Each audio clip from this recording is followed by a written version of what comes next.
Ce que l'on appelle communément le scénario, c'est tout simplement la continuité dialoguée.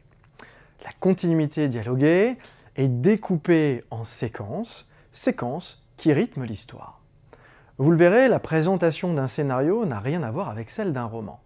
La mise en page d'un scénario est formée d'intitulés de séquences, d'éléments de description, de dialogue et de didascalie.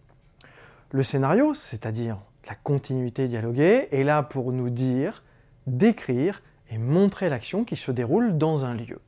C'est-à-dire le lieu où l'équipe du film va devoir filmer et donc poser sa caméra. Mais attention, en aucun cas une continuité dialoguée ne doit comporter d'éléments techniques.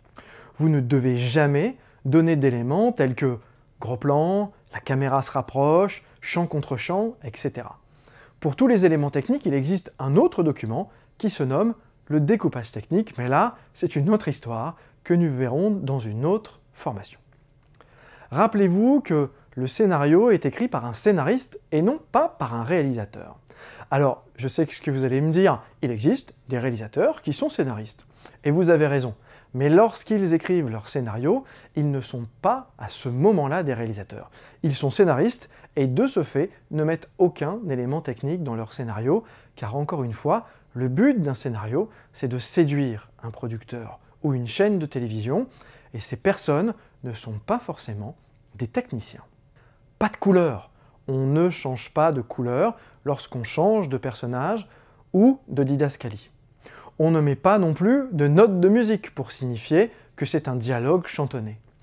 On ne met pas non plus de notes de musique parce qu'on trouve ça joli ou moins austère. Bref, on ne met pas de signes dans les textes didascalie ou dialogue ou indication de jeu. Tout doit être écrit avec la même taille de police. Comme vous pouvez le voir, certains scénaristes ne se gênent pas pour être inventifs avec la présentation de leur scénario. Pourtant, ça n'aide pas à être lu ou mieux compris, loin de là.